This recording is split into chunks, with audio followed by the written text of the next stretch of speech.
उससे कहा गया कि महल में चलिए। जब उसने उसके फर्श को देखा तो उसे पानी का हौज समझा और कपड़ा उठाकर अपनी पिंडलियां खोल दी।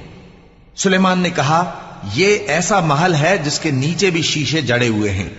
वो बोल उठी कि परवरदिगार, मैं अपने आप पर जुल्म करती रही थी और अब मैं सुलेमान के साथ अल्लाह रब्बुल आलमीन पर ईमान लाती हूं। और हमने समूद की तरफ उनके भाई स्वालेह को भेजा कि अल्लाह की इबादत करो, तो वो दो फरीक होकर आपस में झगड़ने लगे।